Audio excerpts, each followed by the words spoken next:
Establecemos contacto también con Germán Bayona. Él es el presidente del Colegio Médico de Bogotá para que nos cuente precisamente cuál es esa situación que están viviendo los médicos. Doctor Bayona, bienvenido a Noticias Caracol. ¿Cómo ven ustedes el panorama? ¿Cuál es la situación que ven ustedes? Muy buenos días, Mónica, y muy buenos días, Juan Diego. Muy buenos días a todos los televidentes. Nosotros estamos muy preocupados, bastante preocupados. Consideramos que la situación es muy crítica. Efectivamente, la Secretaría de Salud y la Alcaldía Mayor de Bogotá, en cabeza de la doctora Claudia López, ha hecho un grandísimo esfuerzo para aumentar e implementar nuevas camas de unidad de cuidado intensivo. Ayer tuvimos una reunión donde se nos informó la decisión a la que llegaron a través de una concertación el gobierno nacional y el gobierno distrital. Aplaudimos que se aumentaron el número de localidades que van a entrar en cuarentena, porque esto aumenta el porcentaje de población que va a estar en cuarentena efectiva, estricta, y esto disminuiría parcialmente la presión que existe sobre el sistema de salud y sobre los trabajadores de la salud, que estamos en una situación crítica.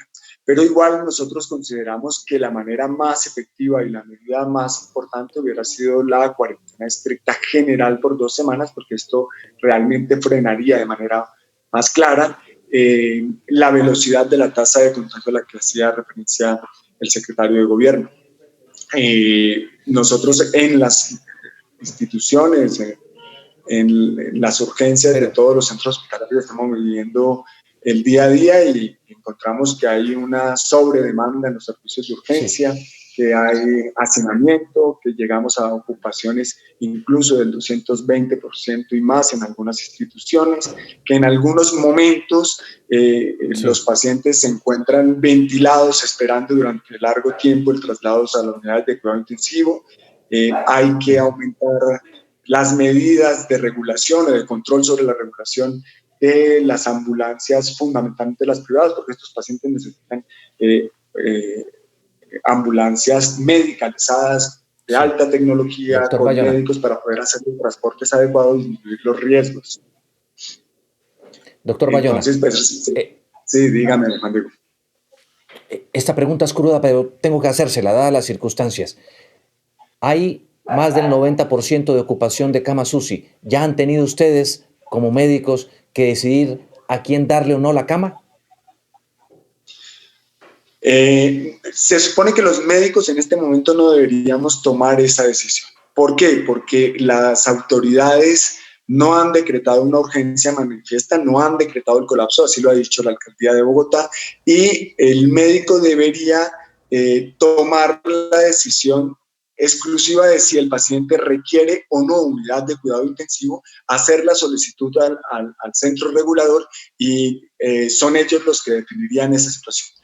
Los médicos no deben asumir en este momento, la decisión de si un paciente debe o no debe ocupar una cama, sino si se necesita o no llevarlo a unidad de cuidado intensivo. Recordemos que en este momento no se trata del hospital exclusivamente. Entonces, si estuviéramos en una situación normal, nosotros asumimos esa responsabilidad entre 2 pacientes. Pero en este momento es el total del sistema de salud, de acuerdo a lo que se había definido, para que haya unidades de cuidado intensivo disponibles, y así lo dijo la alcaldía. Entonces, en este momento no deberíamos nosotros tomar esa decisión. Sin embargo, hay situaciones puntuales en muchos centros en donde no existen ventiladores, hay que ventilar entran en falla ventilatoria 2 pacientes y pues desafortunadamente ahí tienen que tomar la decisión. Pero son situaciones de emergencia extrema en las cuales nosotros deberíamos tomar esa decisión ética, que es muy, muy, muy difícil. Y siempre que dé tiempo, si sabemos que el paciente va a entrar en falla ventilatoria, se hace la solicitud y es la Secretaría Distrital la que debe tomar la decisión de a dónde enviarlo o si no le va a dar cama o no. sí, pero se supone que sí, y no debería tener ningún obstáculo, porque en este momento no depende de las EPS, depende fundamentalmente de la Secretaría de Salud como centro regulador y director único de las unidades de cuidado intensivo. Pero dice usted no debería, es decir, sí está ocurriendo. Digamos que han hecho información de algunos casos, pero pues requieren, mire, uno no puede hacer juicios a priori, habría que estar en el momento, en el lugar. Lo que pasó en Palermo básicamente, si es a lo que te refieres, es el médico le dijo al paciente, al familiar, que requería unidad de cuidado intensivo y que estaba dependiendo de las decisiones de la Secretaría de Salud. Hay que ver cuáles fueron las situaciones y eso es una situación puntual que tiene que investigar la Secretaría y obviamente es materia de estudio, pero sí, en ese punto particular. Pero por el otro lado, sí, hay casos muy puntuales en muchos centros, en Doctor La Victoria, Bayona, en San Blas. Sí. Sí, dígame. pero ¿por qué se han tenido en algunos casos extremos que tomar esas decisiones si hay ocupación del 90%, hay camas disponibles, no en esos centros hospitalarios donde se tomó la decisión, sino en otros de la ciudad y no fueron reubicados allí? Claro. Bueno, es precisamente eso. Algunas veces la velocidad de la falla multiorgánica y la falla ventilatoria de los pacientes supera la capacidad de respuesta de la institución. Lo que te digo, o sea, hay momentos en una central de urgencias donde hay, por ejemplo, el día de ayer, de antier, nosotros conocimos que la clínica Corpas tenía 10 pacientes ventilados esperando, entonces ya no querían, no había más ventiladores. Si en ese momento hubiera llegado un paciente nuevamente en falla ventilatoria, no se lo hubiera podido atender, o si quedaba un ventilador y estaban 2 pacientes, tampoco se le hubiera podido atender en urgencias. Entonces, existen momentos muy puntuales donde va a ocurrir que el médico tenga que asumir esa responsabilidad, pero en general debe asumirla el sistema de salud y la Secretaría de Salud, porque si alcanzamos a ventilarlo o tenemos la posibilidad de definir que el paciente va a entrar, pues entonces hacemos la solicitud y esa solicitud tiene que llegar a la Secretaría de Salud y al CRU. Doctor Bayona, ¿para el Colegio Médico Bogotá hoy debería estar en cuarentena total? Sí. ¿Por qué no funciona la cuarentena? Claramente. ¿Por qué no la cuarentena sectorizada? ¿Por qué no es suficiente la cuarentena sectorizada? Porque la velocidad de tasa de contagio sigue muy alta. A ver, la manera efectiva es disminuir al máximo el número de interacciones y de desplazamientos dentro de la ciudad. Yo espero, nosotros dimos todas las digamos, razones técnicas científicas para solicitar una cuarentena general. Y pues la alcaldía lo solicitó y llegaron a un acuerdo con el gobierno nacional para esto. La responsabilidad en este momento está en manos de ellos, pero digamos que las recomendaciones de las sociedades científicas y de los gremios médicos que le habíamos hecho a través de la carta era claramente una cuarentena general. Vuelvo y te digo, es un avance muy grande que ya tengamos mayor cantidad de localidades en esta cuarentena y esperemos que sea suficiente. Nosotros no queremos ser alarmistas, solamente estamos mostrando una realidad que es evidente. Todos los días nos pasa en todas las urgencias de todos los centros.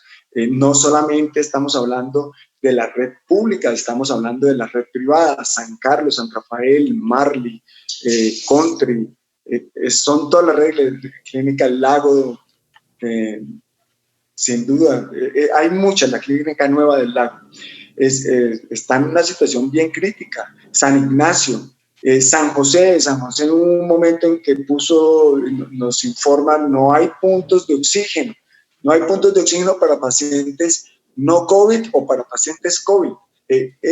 Estamos en un momento crítico y es por eso que nosotros, con esas razones técnicas y con el día a día, que estamos enfrentando todos los médicos y todos los trabajadores de la salud es que estamos solicitando eso. Bueno, esperemos que sea suficiente lo que la alcaldía y el gobierno nacional, fundamentalmente el gobierno nacional, dijo. Hay otro punto que a mí me gustaría mucho expresar con ustedes y básicamente es el tema de las respuestas de las EPS. Nosotros tenemos que exigirle muchísimo más a las EPS colaboración en este punto, porque precisamente hoy el gobierno nacional decía, en cabeza del ministro, que había gente que estaba llegando muy tarde en muchas del país porque no estaban solicitando atención. Y lo que nosotros estamos conociendo es que la gente solicita la atención a la EPS y llega de manera tardía. Es decir, le responden, le dicen, mire, yo los voy a llamar dentro de 72 horas, pasa una semana, 10 días, no los atienden, o si los atienden, dicen, bueno, está bien, vamos a ir a hacerle la prueba, llegan a los 10 días, a los 12 días a tomarle la prueba, más otros 10 días de espera para que el resultado de la prueba esté. En este transcurso de tiempo pueden pasar muchas cosas, puede ser que haya mayor cantidad de interacciones sociales, que haya mayor posibilidad de hacer contagios, entonces no hay un cerco epidemiológico adecuado, o que el paciente se agrave y entonces consulte de manera tardía y esto genera presión sobre las urgencias, como lo estamos viendo, pero también sobre las unidades de cuidado intensivo y sobre las camas de aislamiento. Entonces las EPS en este momento dentro del sistema de salud son las empresas que tienen mayor solvencia económica porque no están facturando la totalidad de los procedimientos y consultas que habitualmente se hacían por las enfermedades prevalentes y están recibiendo, y eso alcanza casi el 50%, y están recibiendo la totalidad de la UPC o la cápita por todos sus afiliados. Entonces deberían ayudar, solidarizarse y aumentar la capacidad de atención, aumentar el número de personas dispuestas a atender. Sí. Doctor Bayona, pero ¿Cómo? dice usted, doctor Bayona, dice usted que no se están haciendo las pruebas oportunamente por parte de las EPS y al mismo tiempo entonces están hablando de una disminución de la velocidad de contagio. ¿Me está escuchando? Sí, señor. Sí. Sí. Lo escucho. Es decir que si las pruebas no se están haciendo oportunamente, pero dicen que disminuyó la velocidad del contagio, ¿no hay una contradicción? No, ese parámetros no son digamos, evaluables de esa misma manera. Efectivamente, la cuarentena que han hecho zonal ha disminuido, según lo dice el secretario, pero nosotros lo que estamos viendo en las salas de urgencias es que se está llenando. Pero el otro parámetro no tiene nada que ver con eso. La gente está pidiendo atención, no va a los centros, porque obviamente los centros y los hospitales son un sitio crítico para contagiarse, contaminarse. Piden la atención y no son atendidos y se demoran muchísimo en ir a hacerles una prueba a unos pacientes que tienen una gran cantidad de síntomas y que por el perfil epidemiológico podrían ser positivos. Y lo que nosotros decimos es que esa es una de las razones por las cuales no están llegando oportunamente a recibir atención médica en los servicios de urgencias y saturan obviamente las unidades de cuidado intensivo. Nosotros sí le pedimos a las EPS porque esto es una queja permanente. De hecho, una compañera de nosotros solicitó la prueba y lleva 8 o 9 días. Es decir, no es una situación que le ocurra a la población en general. A los trabajadores de la salud van, se aíslan, piden la prueba y se demoran 8 y 10 días en ir a hacerle la prueba. Es real lo que estamos viviendo. Y digamos que no se contraponen esos dos parámetros con lo que tú me preguntabas. Es Germán Bayona, el presidente del Colegio Médico, a quien agradecemos este tiempo en Noticias Caracol. Seguimos en contacto, doctor Bayona, muy atentos a lo que pase también con esta situación. Pero por supuesto, muchas gracias a todos y un saludo muy grande. Aquí estamos para